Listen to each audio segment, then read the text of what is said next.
आज स्वामी विवेकानंद जी का जन्मदिन है और वो पूरे भारत में युवा दिवस के रूप में मनाया जाता है। ये युवा दिवस का जो निर्णय है आज से लगभग 40 साल पहले उस समय की जो सरकार थी उसमें लिया गया था। तो 1985 में पहली बार युवा दिवस मनाया गया था और वही वर्ष था जब अ, अंतर्राष्ट्रीय युवा वर्ष भी चल रहा था, the international year of youth 1985। और उससे आगे पहली बार इसको हमारे रामकृष्ण मिशन दिल्ली में उस समय के उपराष्ट्रपति आए और उन्होंने इसको पहली बार उसमें भाग लिए। फिर गवर्नमेंट ऑफ इंडिया ने एक सर्कुलर भेजा जिसमें कहा कि हम कैसे स्वामी विवेकानंद के विचारों से युवाओं को अवगत कराना चाहिए, जिससे कि उनको जीवन में एक आदर्श मिले, एक दिशा निर्देश मिले। और इसलिए ही स्वामी विवेकानंद के जन्मदिन को युवाओं के समक्ष एक आदर्श के रूप में रख के हम उसको युवा दिवस के रूप में मनाते हैं। तो आज ये बहुत जगहों पर मनाया जाता है। आज सुबह ही हमारे देश की राष्ट्रपति माननीय मुर्मू जी ने भी अपना ट्विटर हैंडल पर सभी को आज के दिन के लिए बधाई दी। माननीय जो प्रधानमंत्री जी हैं उन्होंने भी इसका अपने ट्विटर हैंडल पे कहा इसके बारे में। इसके अलावा बहुत जगहों पे बहुत से कार्यक्रम हुए, जैसे हमारे मद्रास के कार्यक्रम, मद्रास आश्रम ने एक मैराथन विवेकानंद रन वो ऑर्गेनाइज किया, जिसमें बहुत से सैकड़ों हजार लोगों ने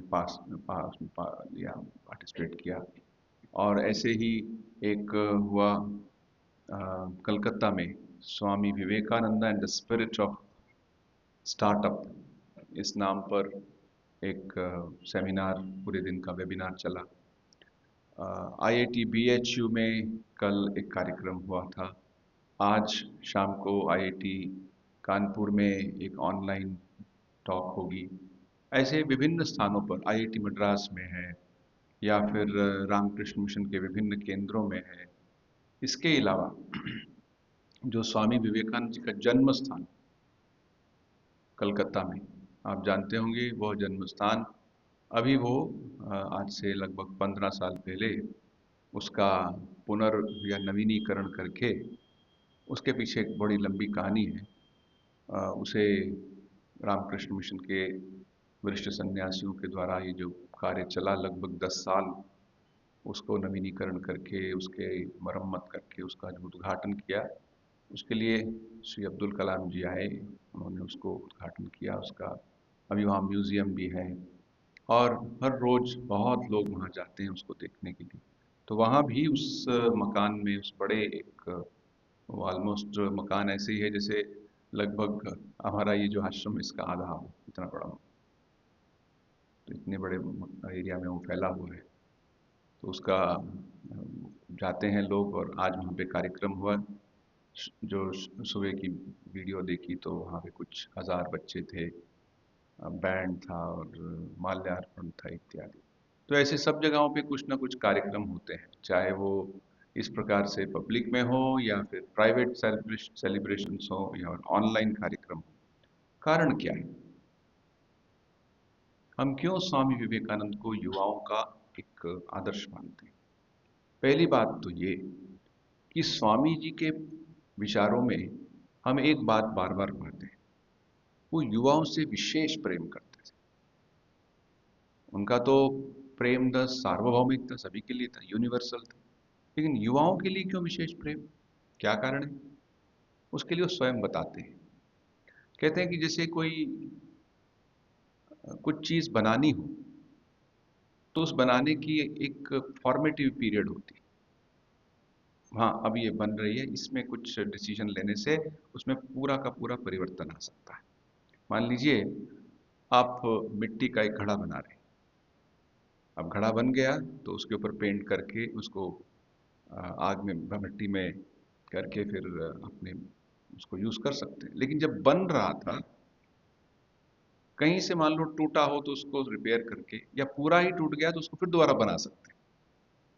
लेकिन जब वो पक गया है तब उसमें परिवर्तन नहीं ला सकते, तब तो सिर्फ छोटी मोटी रिपेयर हो सकती है। ऐसे ही जब मनुष्य बड़ा हो रहा होता है तो ये जो अवस्था होती है युवा की अवस्था, इसमें वो अपने जीवन में बहुत से मूलभूत परिवर्तन ला सकता है। उसको ठीक अगर दिशा निर्देश मिल जाए, अगर उसका आदर्श ठीक हो, तो उसकी सारी की सारी जो ऊर्जाएं हैं, जो मानसिक और शारीरिक उनकी शक्तियां हैं, वो ठीक रास्ते पे जाती हैं। नहीं तो अगर युवा एक वायु, युवा और वायु ये दो शब्द देखिए एक ही शब्द के अनुलोम विलोम जैसे, वायु और युवा। जैसे वायु कहीं भी चली जाती है घूम के, उसको कोई रोकना नहीं पड़ता, वैसे भी युवा भी कहीं चले जा सकते हैं, भटक भी सकते हैं। और ये बहुत बड़ा एक चिंता का विषय है कि युवा इतने भटक भी जाते हैं कि जब आप, और आप में से जो लोग यहाँ उपस्थित हैं, जब आप अगली वाले स्तर पर जाएंगे पढ़ने के लिए, कॉलेजेस में या फिर और हायर स्टडीज में, देखेंगे कि कितने युवाओं को ये आशीर्वाद नहीं मिला कि वो जब युवावस्था में थे वो स्वामी विवेकानंद से परिचित हो गए थे। अगर वो परिचित हो गए हैं, कहीं ना कहीं उनके जीवन में एक गहरा परिवर्तन आता है। जैसा कि पहले भी एक बार मैंने इसके विषय में उल्लेख किया था, जैसे नेताजी सुभाष चंद्र बोस जब वो 15 साल के थे और कटक में, उड़ीसा में जब रहते थे, तो उनके हाथ स्वामी विवेकानंद की किताब लगी। कौन सी? स्वामी विवेकानंद के भारतीय व्याख्यान। और वो जब वो पढ़ते रहे, लगभग 1 साल तक बार बार पढ़ते रहे। वो कुछ जीवन में खोज रहे थे, कुछ आदर्श खोज रहे थे, कुछ दिशा खोज रहे, मैं क्या करूं, किस तरफ जाऊं, और अपने विचारों को वो एक रूप दे रहे थे। हर युवा उस अवस्था में अपने विचारों को रूप दे रहा होता है। तो उनको स्वामी विवेकानंद के विचारों से बहुत सहायता मिली। इसका वर्णन उन्होंने अपनी एक जो ऑटोबायोग्राफी बाद में लिखी थी उसमें दिया है। सिर्फ वही नहीं, बहुत से लोग हैं जो बाकी समय पे अभी जब स्वामी विवेकानंद के विचारों को पढ़ते हैं, उनके जीवन की विभिन्न प्रेरणादायक घटनाओं को पढ़ते हैं, तो अब उनको लगता है अच्छा, मैं सोचा था कि बस जगत इतना ही है, संसार इतना ही है, हम चारों ओर कहीं अगर एक नकारात्मकता, नेगेटिविटी देखते हैं तो सोचते हैं अब क्या कर सकते हैं, बस चुपचाप बैठे रहें।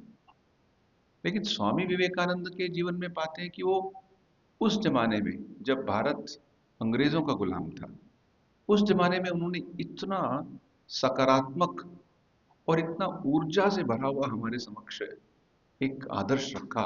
तो आश्चर्य होता है ये शक्ति कहाँ से आई थी, ये कहाँ से उनको इतना अंदर से प्रेरणा मिली थी। उनकी जीवनी आप पढ़ेंगे तो आप देखेंगे कि जब वो युवा थे तब प्रश्न कर रहे हैं भगवान होता है कि नहीं। अब ये प्रश्न सभी के पास आता है, भगवान है कि नहीं।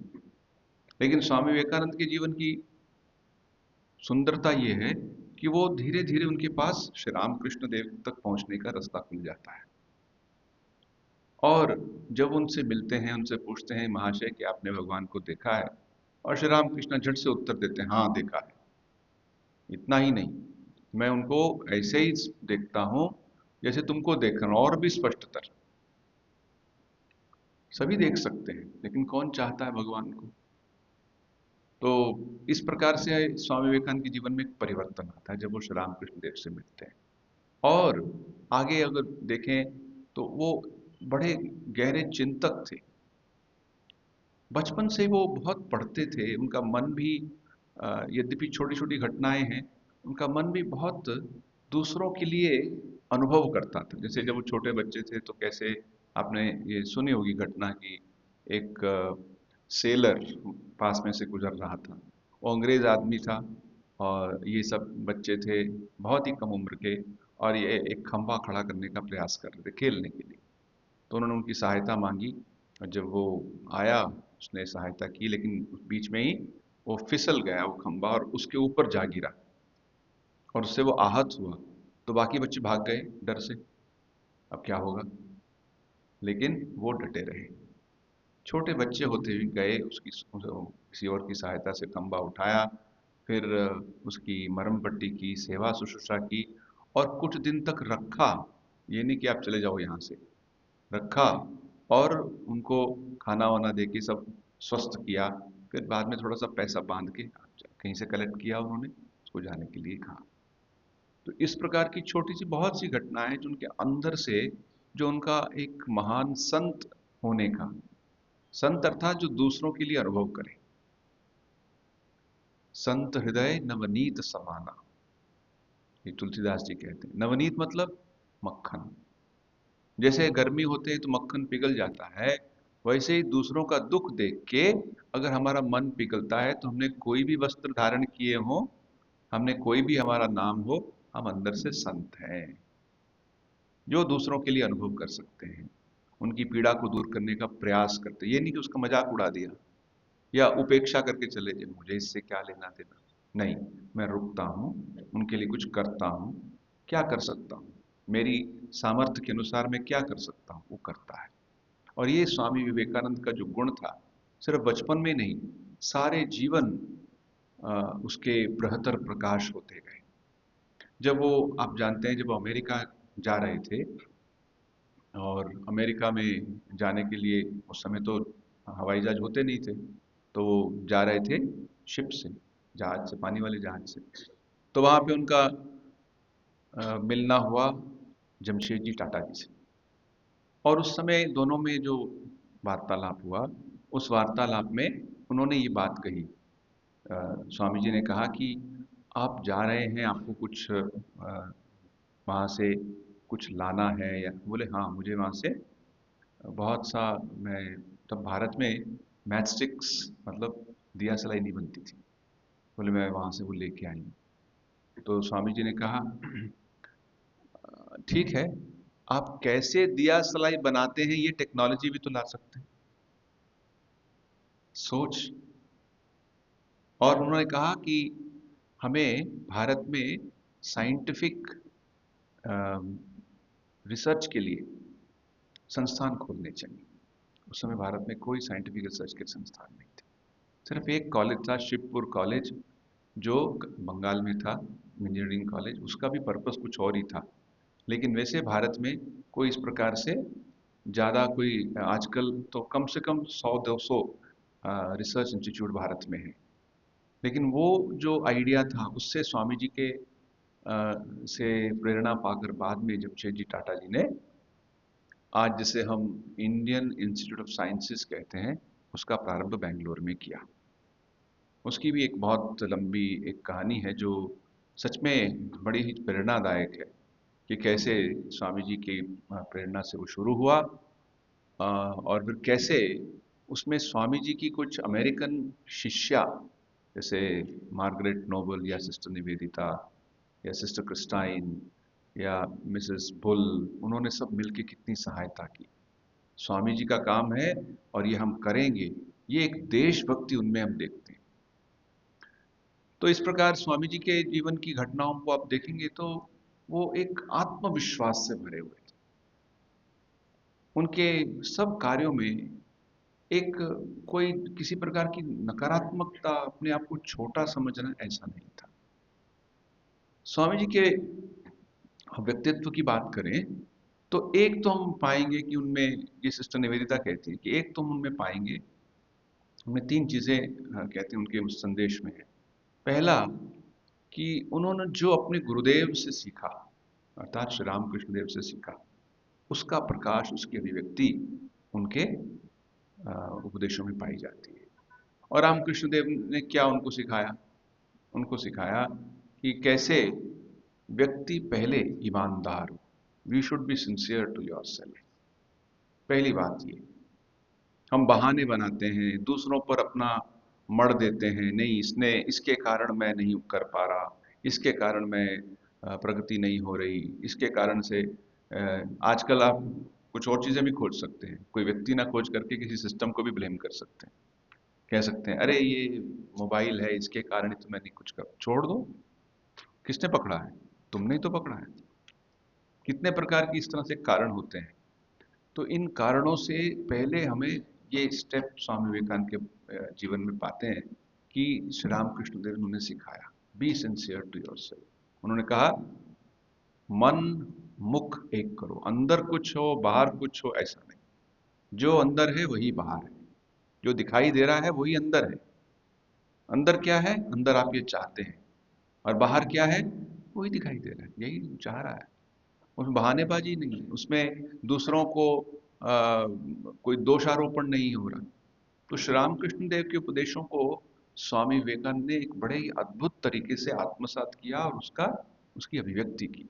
सिर्फ यही नहीं, श्री रामकृष्ण देव ने जो कहा, ये हमारे जीवन का उद्देश्य होना चाहिए कि हम अंततः अपने, हम कौन हैं, हु आर वी, इसको समझें। इसके बारे में एक छोटी सी उदाहरण आपको देते हैं। हम कौन हैं? देखिए, आप सब युवा हैं, अगर आप स्कूल हैं, कॉलेज में हैं, तो इसका अर्थ है आप अगली क्लास में जाएंगे। ऐसा तो कोई बैठा नहीं कि मैं यही इसी क्लास में बैठा रहूंगा, ऐसा तो कोई सोचने वाला है नहीं। क्यों पढ़ रहा है? क्योंकि उसको उसको पास करना है। पास करके फिर क्या करना है? डिग्री लेनी है। डिग्री लेके फिर क्या करनी है? एक जॉब करनी है। जॉब करके फिर क्या करना है? हाँ, उसमें फिर प्रमोशन होगी, उसमें अपना अगर संसार सेटअप होता है, संसार सेटअप किया, फिर उसको पैसा मिला, उसको प्रसिद्धि मिली, उसको एक ऐसी चीज जिसे कहते हैं कि जीवन में मान सम्मान मिला, सब हुआ। अच्छा, सब बहुत अच्छी बात है, ये होना भी चाहिए। हर युवा के पास एक आदर्श, एक इस प्रकार का एक ड्रीम होना चाहिए। साथ में ये भी होना चाहिए कि मैं दूसरों के लिए क्या कर सकता हूँ। सिर्फ मैंने ही अपने लिए पैसे इकट्ठे कर लिए, मैं ही बहुत बड़ा एक व्यक्ति बन गया, अमीर हूँ और बड़ा पैसे वाला हूँ, प्रभावशाली हूँ, तो मैं करते तो ठीक है, लेकिन उसका उपयोग किस लिए हो रहा है?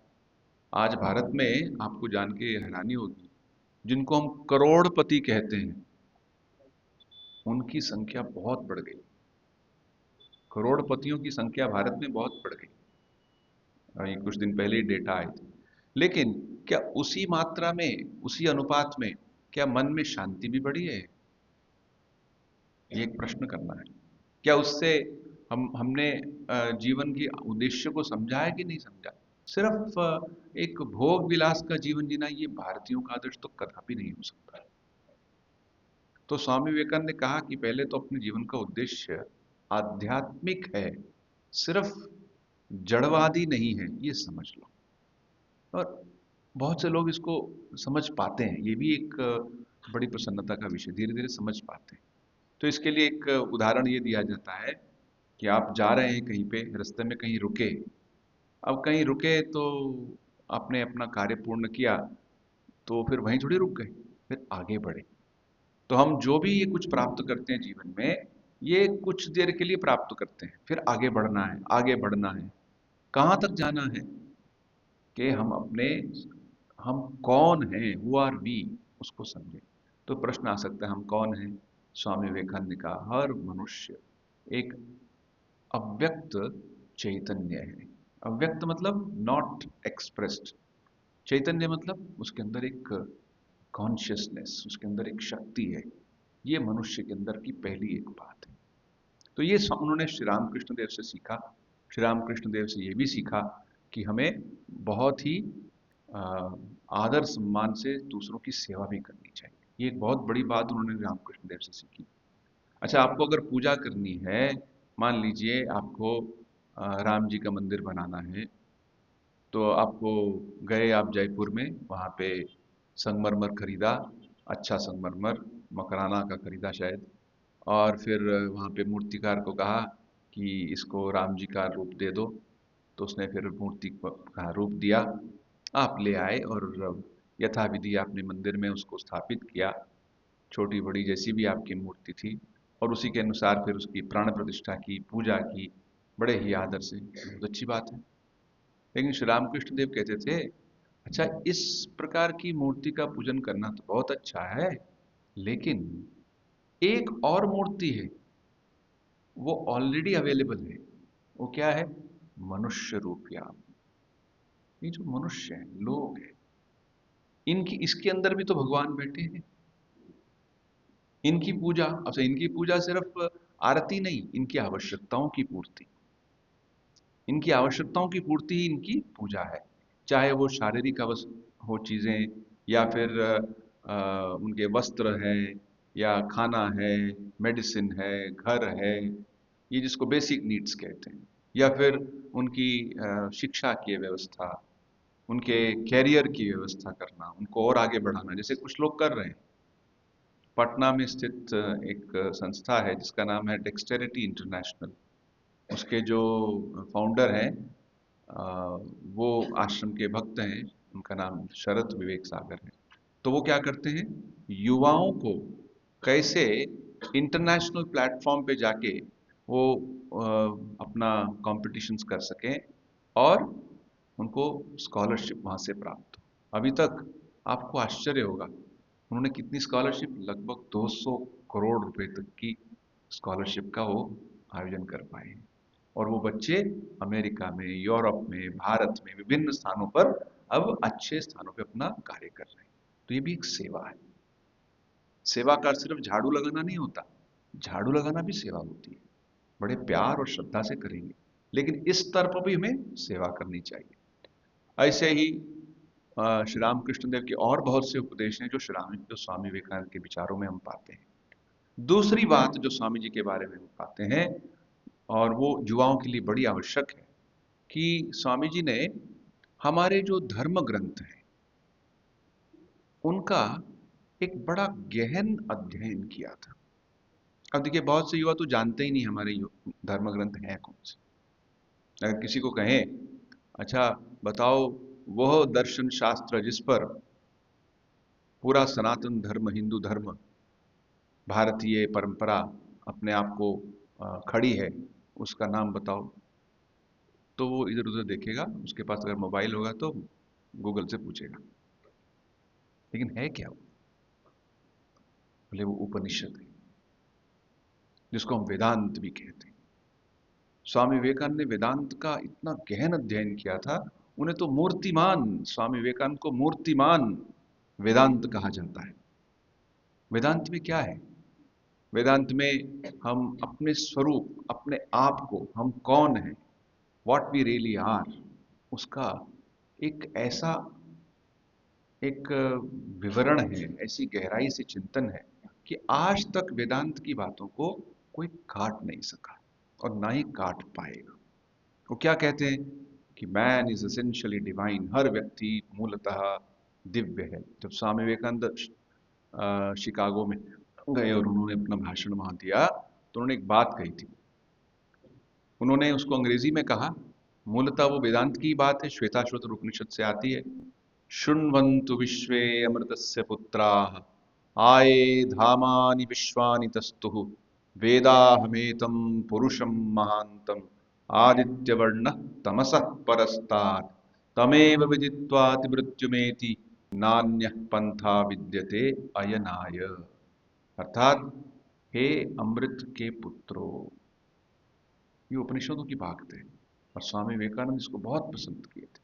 जब वो अमेरिका में गए, उन्होंने ये बात कही सबके समक्ष, ye are the children of immortal bliss, अंग्रेजी में कही। अमृत के अधिकारी, अमृत के पुत्रों को जब अंग्रेजी में कहा गया, तो क्या कहा? ये are the children of immortal bliss. Sinners, पापी, it's a sin to call a man so. किसी व्यक्ति को पापी कहना ही बड़ा पाप है। आप सबके अंदर दिव्यता है, शक्ति है, पवित्रता है। अपना जो स्वरूप है, अपना जो अपने बारे में आप जो सोचते हैं, सकारात्मक सोचिए, अपने आप में विश्वास कीजिए, अपनी शक्तियों पर विश्वास कीजिए। इसीलिए देखिए, ये जो एक प्रसिद्ध स्वामी जी की सकारात्मकता के बारे में एक जो प्रसिद्ध रोमन रोलान नाम के जो व्यक्ति हुए, रोमा रोला, जो फ्रांस के वहाँ के लिटरेचर में, फ्रेंच लिटरेचर में उनको नोबेल प्राइज मिला हुआ है, आज से बहुत साल पहले। उन्होंने एक बार रविंद्रनाथ टैगोर से पूछा था। असल में रोमा रोला की जो सिस्टर थी, वो पढ़ना चाहती थी भारत के बारे में, और उनको तो हिंदी तो उस समय थी नहीं इतना कि संस्कृत वगैरह कुछ आती नहीं थी। तो उन्होंने जब पूछा कि कौन सा ग्रंथ पढ़ें जिससे कि हम भारत को समझ पाएं, तो रोमा रोला ने इसकी बात पहुंचाई अपने मित्र श्री रविंद्रनाथ टैगोर से। टैगोर ने उसका उत्तर दिया, if you want to know India, if you want to understand India, read Vivekananda. There is nothing negative, everything is positive. अगर भारत को समझना है तो ये एक दूसरी बात हम स्वामी जी में पाते हैं कि उन्होंने अपने धर्म ग्रंथों को बहुत ध्यान से पढ़ा, चाहे उपनिषद हो, गीता हो, भगवत गीता, या फिर कुछ जिसे हम ब्रह्म सूत्र कहते हैं। ब्रह्म सूत्र क्या है? वह सूत्र, वो अंग्रेजी में जिसको एफोरिज्म कहते हैं, सूत्र को एफोरिज्म कहते हैं। जैसे आपके मैथमेटिक्स में फार्मूला होता है, वैसे ही उसको सूत्र है। तो वह किसके बारे में सूत्र है? तो ईश्वर के बारे में सूत्र है, ब्रह्म सूत्र, उसका ऐसा अध्ययन। इसके अलावा संस्कृत को तो स्वामी जी ने बहुत अच्छी तरह से पढ़ा था, समझा था। संस्कृत की क्लास लेते थे स्वामी जी संस्कृत की ग्रामर के ऊपर में। उसके अलावा स्वामी जी का जो अध्ययन था वो क्रिश्चियन और इतर विषयों में मालूम ही बहुत था। अंग्रेजी में उन्होंने बहुत कुछ पढ़ा था। एक बार वो गोवा गए थे, तब वो अमेरिका नहीं गए थे, तब वो गोवा गए थे। तो गोवा में एक मोनेस्ट्री है, वहां पे बैठ के उन्होंने बहुत दिन वहां के ग्रंथों का अध्ययन किया था। आज भी वहां लोग जाते हैं, वहां पे स्वामी जी का एक चित्र लगा हुआ है। तो इस प्रकार से उनके पास धर्म का सूक्ष्म तत्व क्या है अच्छी तरह से मालूम था। इसीलिए वो जब कहते थे there is divinity present in all of you, there is चैतन्य, वो ऐसे वैसे बात नहीं कर रहे। वो कोई काल्पनिक चीज नहीं है, वो एक सच है, वो एक अनुभव है। और उसको सत्यापित करने के लिए स्वामी जी ने कहा हम सबका जन्म हुआ। तो ये दूसरी बात है। पहले कि उन्होंने अपने गुरुदेव की जो शिक्षाएं थी उनको उनके उपदेशों में हम पाते हैं, उसमें से कुछ शिक्षाओं का वर्णन मैंने किया। इसके अलावा धर्म ग्रंथों जैसे भगवत गीता है, उपनिषद है, ब्रह्म सूत्र है, पुराणों का मूल है, या फिर स्मृतियां हैं, इन सबको स्वामी जी ने बड़ी गहनता से उनका अध्ययन किया था। जैसे वो भगवत गीता के बारे में कहते हैं कि अगर भगवत गीता को तुमको समझना है तो पहले शक्ति, बल की आवश्यकता है। जब वो अमेरिका से लौट कर आए थे तो मद्रास में एक लेक्चर दिया था, you will be nearer heaven by playing football than by reading Bhagavad Gita. अर्थात अगर आप फुटबॉल खेलते हो तब आप ईश्वर के ज्यादा नजदीक हो, न कि सिर्फ भगवत गीता से। इसका अर्थ ये नहीं कि भगवत गीता नहीं, उसका पठन पाठन नहीं होगा। उनका कहने का तात्पर्य ये था कि अगर आपकी शरीर में शक्ति है, अगर आप खेलने से अपने शरीर को और भी ज़्यादा शक्तिशाली बनाते हैं, उसको स्वस्थ बनाते हैं, तो आप भगवान कृष्ण की बातों को और अच्छी तरह से समझ पाएंगे, क्योंकि वो शक्तिमान थे, वो शक्ति स्वरूप थे। तो स्वामी जी ने जब गीता पढ़ी और देखा कि बहुत से लोग अपने आप को बहुत समझते हैं कि हम बड़े सात्विक हैं, बड़े अच्छे हैं, असल में बहुत से लोग तो सिर्फ तामसिक हैं, मतलब बड़े ही आलसी हैं, प्रमादी हैं। उनके मन में बहुत से नेगेटिव थिंकिंग है और वो सोचते हैं हम तो बहुत सात्विक हैं, हमें तो मन में बड़ा वैराग्य है, हम तो किसी से कुछ लेना देना नहीं। अच्छा होता वो कुछ लेना देना होता, अच्छा होता वो कुछ। स्वामी जी के पास अगर एक व्यक्ति आया था, उसने कहा स्वामी जी बताइए मुझे क्या करना चाहिए। स्वामी जी ने उसकी ओर देखा और कहा अच्छा तुम चोरी कर सकते हो? हैरान हो गए। अच्छा किसी को मार सकते हो? हैरान हो गए। फिर स्वामी जी ने कहा नहीं, मैं उसको मारने के लिए, चोरी करने के लिए नहीं कह रहा। वो तो इतना आलसी है, कुछ भी नहीं करता, एटलीस्ट इतना तो कर सकता है, कुछ तो शक्ति का प्रकाश हो उसमें, कुछ तो ऊर्जा का प्रकाश हो, तब उसको बताएंगे रास्ता कि हाँ इस तरफ तुमको जा सकते हैं। पहले तमस से रजस और रजस से सत्व, ये स्वामी जी ने हमारे समक्ष रखा। तीसरी बात जो बड़ी महत्वपूर्ण है वो है स्वामी जी का भारत के प्रति प्रेम। भारत के प्रति प्रेम ये हम सब जानते हैं, प्रेम हम भी। आई लव माई इंडिया है ना, गाना भी है ना, I love my India, Rahman ji का है शायद। So you love your India कितना, how much do we love India, this much और this much, should find out. हम कितना रियली प्यार करते हैं भारत से। अब हम किसी से प्यार करें तो इसका अर्थ क्या है? एक बार स्वामी विवेकानंद से जोसेफिन मैक्लाउड, जो उनकी अमेरिकन शिष्या थी, उन्होंने पूछा था, स्वामी जी मैं आपके लिए क्या कर सकती हूँ, what can I do for you? Swami ji ने कहा था, लव इंडिया, भारत से प्यार करो। भारत से प्यार करने का अर्थ क्या है? एक तो भारत के विषय में जानो। हम में से कितने लोग हैं जो भारत के विषय में जानते हो? ठीक ठीक जानना है। भारत के विषय में जानने का अर्थ क्या है? भारत का इतिहास जानो, भारत की परंपराओं को जानो, भारत की विभिन्न चीजों के बारे में जानो। हमारे कितनी हम भाषाएं बोलते हैं, कहाँ कौन मिलता है, वहाँ के कस्टम्स क्या है, कैसे लोग आसाम में रहते हैं, कैसे कहीं और कह रहते हैं। इस प्रकार से हम देखते हैं कि उनके, अगर हम पढ़ते जाते हैं अपने भारत के विषय में, तो देखते हैं कि एक अद्भुत देश है ये तो। It's a very very remarkable country. तो जब स्वामी जी ने असल में ये कहा भी है कि हम अगर एक लैंप लेके जाएं और खोजें कि भारत जैसा कोई देश है कहीं पे, तो मिलेगा नहीं आपको। और ये सिर्फ एक भावुक बात नहीं है, एक भावना में बहकर ऐसे उन्होंने भारत के बारे में कह दिया, ऐसा नहीं है। वो स्वयं 5-6 साल भारत घूमते रहे, पैदल चल के। उस जमाने में तो ऑटोमोबाइल्स भी बहुत पॉपुलर नहीं होते, बसेस तो होती ही नहीं थी, तो कहीं गाड़ी मिल गई, रेलवे गाड़ी में मिल गए तो चले गए, नहीं तो पैदल।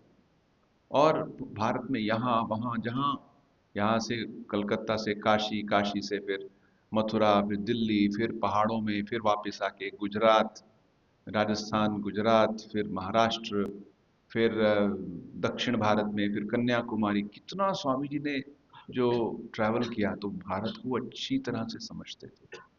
कहाँ किसके साथ रुके, कभी वो किसी ऐसे व्यक्ति के साथ रुके जो समाज में बहुत छोटा व्यक्ति है, उनके साथ रहे। कभी वो उनके ऐसे लोगों के जो समाज में बहुत बड़ा, उस जमाने में राजा होते थे, तो राजाओं के गेस्ट भी बने। कोई बड़ा विद्वान है, कोई बड़ा निरक्षर अनपढ़ है, कोई भी व्यक्ति मिले, वो जाते थे और उनके साथ उनको समझते थे, उनकी भावनाओं को समझते थे। एक बार स्वामी जी जब राजस्थान में थे और वो एक प्लेटफॉर्म पर थे, और उनसे मिलने के लिए लोग आ रहे थे, आ रहे हैं, सुबह शाम उनसे अपने प्रश्न कर रहे हैं, जा रहे हैं। ऐसे ही 2-3 दिन बीत गए, कंटिन्यूअसली स्वामी जी बोल ही रहे हैं। एक वहां पे व्यक्ति था जो एक प्रकार से एक सफाई कर्मचारी था, या कोई उस तरह का था। तो उसने देखा, जब सब चले गए, तो जाके बोला, स्वामी जी आपको मैं देख रहा हूँ कि पिछले 2-3 दिन से ऐसे ही आप बोलते ही जा रहे हैं, आपने कुछ खाया नहीं है, क्या मैं आपके लिए कुछ कर सकता हूँ? स्वामी जी की आंखों में आंसू आ गए। एक ऐसा व्यक्ति है, कितनी अच्छाई है उसमें। उन्होंने कहा, हाँ हाँ बिल्कुल, तो पका के ले आओ। नहीं नहीं, मैं कैसे पकाऊंगा, मैं तो छोटी जाति का हूँ, मेरे हाथ का तो आप नहीं खा सकते ना। किसने बोला तुमको? नहीं, अगर मैं करूंगा तो राजा नाराज हो जाएगा। नहीं, राजा को मैं बोल दूंगा, तुम बना के लेके आओ। तो फिर वो लेके आया। स्वामी जी ने कहा, हमारे देश में ऐसे शुभ हृदय वाले इतने लोग हैं, इतने लोगों के रहते हुए हमें किस बात की चिंता है, जो दूसरों के प्रति इतना अनुभव होता है। ऐसे एक बार अजमेर में या और एक जगह पे भी इसी प्रकार की एक घटना हुई थी, और एक बूढ़ी मैया थी, उन्होंने स्वामी जी को ऐसे ही खिलाया था। तो स्वामी जी जब अमेरिका से लौट कर आए, वो उनको खोजते हुए गए और उनको थोड़ा सा पैसा दे के आए। ऐसी घटनाएं बहुत जगह पे हुई। तो स्वामी जी ने भारत को एक बड़े ही जबरदस्त, जिसको कहते हैं ना, एक उनका जो अनुभव था, वो प्रत्यक्षदर्शी था, सिर्फ किताबों से पढ़कर नहीं था। ये नहीं कि मैंने, आजकल तो हमारे पास सर्च इंजिन है, गूगल है, ये है वो है, तो हम पूछ लेते हैं क्या। उन्होंने स्वयं जाके देखा और उसका अपना एक उन्होंने इतनी गहराई से भारत को समझा। सिस्टर निवेदिता कहती हैं, when Swami Vivekananda would speak of India, that was like speaking of the queen of his dreams। मानो उनकी सबसे बड़ी जो चीज वो सोच सकते थे, वो भारत था। और जब भारत से बाहर गए पहली बार, पहला कोई हिंदू सन्यासी अगर अमेरिका गया, तो स्वामी विवेकानंद थे। जब वो वहां गए तो क्या भारत में सब कुछ अच्छा था? नहीं, बहुत सी चीजें थी, शोषण था, दुख था, निरक्षरता थी, भूखमरी थी। लेकिन इसके बारे में जाके इन्होंने पार्लियामेंट ऑफ रिलीजन में बात नहीं की। उन्होंने भारत की कोई किसी प्रकार की निंदा नहीं की। खड़े हो गए और कहे, I am proud to belong to a nation, और उसके बारे में कहा। अर्थात भारत से बाहर जब गए तो भारत की प्रशंसा की, भारत के अच्छे गुणों के बारे में बातें की। और फिर जब वो भारत लौट कर आए, जब वो कोलंबो, आज जो श्रीलंका का कैपिटल है, वहां से लेके चलते चलते विभिन्न क्षेत्रों में होते हुए कलकत्ता, फिर लाहौर, रावलपिंडी, फिर इस तरफ अल्मोड़ा तक गए, तो लगभग 30 स्थानों पर उनके जो विभिन्न भाषण हुए वो किताब के रूप में उपलब्ध हैं। उन्होंने उन सब चीजों को जिनमें परिवर्तन लाना चाहिए उसके बारे में उल्लेख कहा। जहां जहां आवश्यकता हुई अपना क्रोध व्यक्त करके कहा कि इसमें परिवर्तन होना चाहिए। हमारे देश में हम अपने धर्म के नाम पर बहुत सा स्वार्थपरता आ गई है, या अपने आप को हमने बहुत ऐसे बिठा लिया है। नहीं, ऐसा नहीं होना चाहिए, क्योंकि उन्होंने गहराई से अध्ययन किया था। सब लोग चुनते हैं। असल में जो इतिहासकार हैं वो कहते हैं स्वामी जी के अमेरिका के लौटने पर भी भारत में जो स्वतंत्रता संग्राम है उसने एक नई गति पकड़ी। उससे पहले वो बड़ा शांति से धीरे धीरे जा रहा था, कहीं एक एप्लीकेशन डाल दी, कोई एक कुछ ये कर दिया। लेकिन जब स्वामी जी लौट कर आए, उन्होंने एक नई दिशा, एक नई ऊर्जा पूरे में भर दी। इंटरनेशनल प्लेटफॉर्म पे खड़े होके अपने देश के बारे में कहना, yes I am proud to belong to a country, कोई कम बात है? ये कोई साधारण व्यक्ति कर सकता है? तो उनका भारत के प्रति वो प्रेम था, अद्भुत प्रेम। तो इन तीनों चीजों का मिश्रण हम उनके विचारों में पाते हैं। आज युवा दिवस है। आज युवा दिवस के दिन हमें स्वामी जी के इन विचारों को मन में रखना चाहिए, और साथ ही उनकी जो 2 या 3 बातों को मन में बिठा लेना चाहिए। एक, कि हम अपने आप में विश्वास रखें। युवाओं को बहुत से कारण होते हैं, बहुत से छोटे बड़े कारण होते हैं। घर में कुछ ऐसा माहौल था, या स्कूल में या कॉलेज में ऐसा माहौल था, व्यक्तिहीन भावना में बढ़ जाता है, या फिर अपने आप को वो छोटा कर लेता है। तो नहीं, स्वामी जी ने उसको सब समय कहा कि युवाओं को अपने आप में विश्वास रखो। People say have faith in this person and that person, I say have faith in yourself. क्या सुंदर बात है। स्वामी जी के विचारों को सुने। जैसे रोमा रोला ने कहा कि जब स्वामी जी के विचारों को मैं पढ़ता हूं तो मुझे जैसे इलेक्ट्रिक शॉक जैसा लगता है। और तब क्या हुआ होगा जब स्वामी जी के असल में श्रीमुख से विचार निकले होंगे। आज भी 100 साल बाद भी कितने लोगों को एक इलेक्ट्रिक शॉक जैसा अनुभव होता है जब वो विचारों को पढ़ते हैं। तो एक बात ये। दूसरी बात, स्वामी जी ने सब समय शक्ति, बल की बात की। बल ही जीवन है, मृत्यु ही जो है वो आती है कमजोरी से। So anything that makes you weak, जो भी तुमको कमजोर करता हो उसको दूर रखो। चाहे वो कोई भी चीज हो जो तुमको शक्ति बल देती हो, उसकी ओर जाओ। शारीरिक शक्ति हो, मानसिक शक्ति हो, आध्यात्मिक, या फिर हम नैतिक शक्ति जिसे कहते हैं, उसको पकड़ो।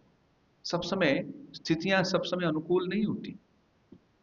प्रतिकूल स्थितियों में भी अगर हम अपने आप को सकारात्मक और ठीक दिशा पे ले जाएं तो तभी आप ठीक ठीक स्वामी विवेकानंद के इस आदर्श को समझे हैं, जिसको कहते हैं मनुष्य का निर्माण करना। Man making education, man making religion, man making institutions. मनुष्य का निर्माण करना। मनुष्य का तो सभी है निर्माण, लेकिन सही सही निर्माण तभी होता है जब आंतरिक रूप से व्यक्ति में ये सकारात्मक परिवर्तन आते हैं। और तीसरा कि निस्वार्थता। निस्वार्थ ही मनुष्य को मनुष्य बनाता है। जो स्वार्थी है वो तो पशु भी होता है, उसमें कोई बड़ी बात नहीं है। ये तो बहुत ही नैसर्गिक है। लेकिन मनुष्य जब उसमें सांस्कृतिक उसके एक ट्रेनिंग होती है, उसका एक कल्चर होता है, वो समझता है कि मैं एक एक ह्यूमन सोसाइटी का हिस्सा हूँ, मुझे दूसरे के लिए मैं क्या कर सकता हूँ, तो वो असल में वो उसने समझा है जीवन को। तो पहले हमें स्वार्थता ही सिखाई जाती है, अक्सर स्वार्थ बनो, कॉम्पिटिटिव, आगे बढ़ो, ठीक है, वो भी एक स्टेज होती है। फिर बाद में समझते हैं, स्वामी जी अपने कर्मयोग में कहते हैं कि पहले हम सोचते हैं हम अपने आप को बना सकते हैं आनंद पूर्वक, फिर समझ आता है नहीं, जब हम दूसरों को दूसरों की सहायता करते हैं, उनकी सेवा करते हैं, तभी हमारे जीवन में ठीक ठीक आनंद आता है। तो ये कुछ बातें हैं आज इस युवा दिवस पर हम याद रखें। मुझे बहुत प्रसन्नता है कि आज इस शुभ अवसर पर स्वामी जी पर चिंतन करने का और उनके बारे में इस प्रकार से जो हमारा ये वार्तालाप हुआ, इसके लिए हम उनको प्रणाम करते हैं, धन्यवाद देते हैं कि उनका आशीर्वाद, उनकी प्रेरणा हम सब पर। इसी के साथ आज का ये प्रवचन यहीं पे हम उसको विराम देते हैं। ओम शांति शांति शांति। हरि ओम तत्सत्। श्री राम कृष्णार्पणमस्तु।